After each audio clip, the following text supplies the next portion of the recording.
Olá, meus irmãos, graça e paz, um excelente dia na presença do Senhor, que Deus continue operando e derramando graça sem medida sobre a tua vida.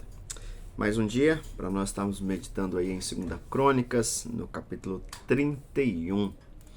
No capítulo 31 nós vamos ver que o rei Ezequias agora ele reorganiza novamente o serviço, algumas coisas que haviam deixado de ser feito.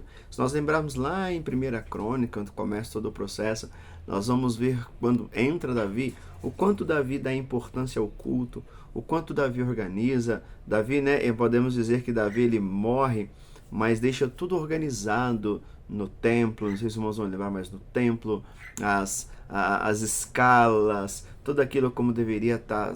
Até para Salomão construir o templo, ele deixou tudo organizado. Mas aí, através da corrupção dos reis que vieram após ele, do povo também que aceitaram, não se posicionou, muitas coisas foram se perdendo, As coisas foram ficando para trás, isso já não se tornava mais importante. E não é que um dia alguém chegou, vamos parar de fazer isso. Não, foi simplesmente deixou de fazer hoje, ficou um pouco mal, depois semana que vem deixou de novo, já não ficou tão mal, ficou um pouquinho, mas aquilo vai então perdendo a importância que tinha. Então, com isso, Israel deixa de servir a Deus, Israel deixa de servir ao Senhor no templo com suas ofertas, tanto que muitas vezes a gente vai ver que os profetas vão condenar Israel por trazer oferta de pecado, oferta de crime, oferta de suborno, onde o povo estava mais preocupado com suas casas, com aquilo que eles poderiam fazer, do que com a obra do Senhor. Mas aqui quando nós vemos que Ezequias assume o templo, assume como rei, ele começa a fazer uma restauração, ele começa a fazer uma reorganização. A primeira questão que ele coloca, que vimos ontem no capítulo 30, é a voltar a celebrar a Páscoa, voltar a celebrar a um Deus que havia resgatado esse povo, que havia livrado esse povo das mãos do Egito com braço forte, com status de guerra.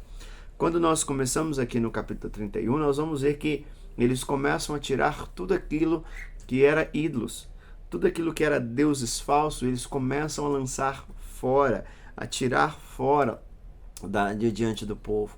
E aí depois vamos ver que também as ofertas voltam novamente. Voltam agora o sacerdote ser sustentado, o rei com dignidade. Então os reis sempre foram, porque muitos deles foram corruptos, mas agora de uma forma diferente. Agora de um jeito a qual o povo dizia que o povo fazia isso de bom grado. O povo queria fazer.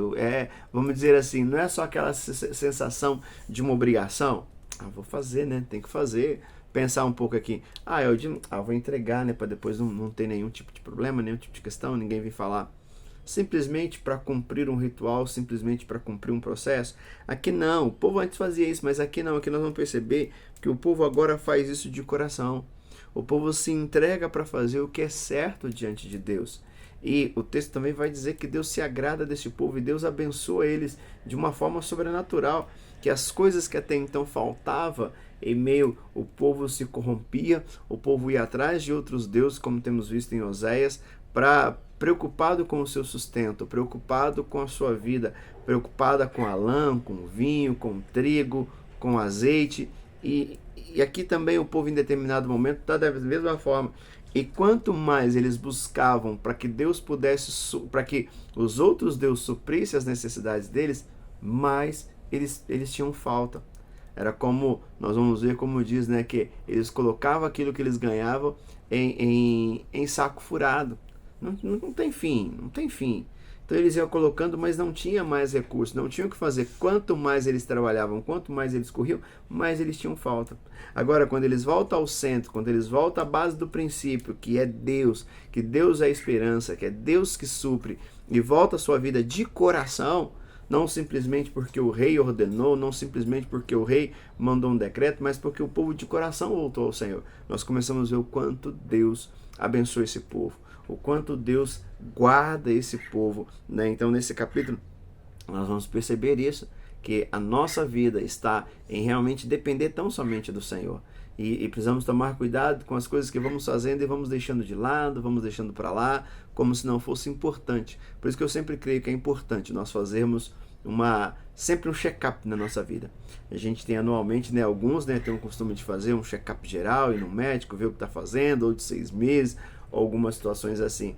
E eu creio que quando o povo passa por isso, o povo tinha que mensalmente, semanalmente, fazer esse check-up da sua vida espiritual e perguntar: como que eu estou diante de Deus? Será que não existe coisas importantes que já foram perdidas e eu não percebi? Então que possamos avaliar e o que está fora do lugar, em nome de Jesus, possamos trazer uma reorganização sobre a nossa vida espiritual, sobre a nossa vida com Deus, sobre a nossa vida de comunhão com os nossos irmãos. Deus abençoe a todos, fique com Deus.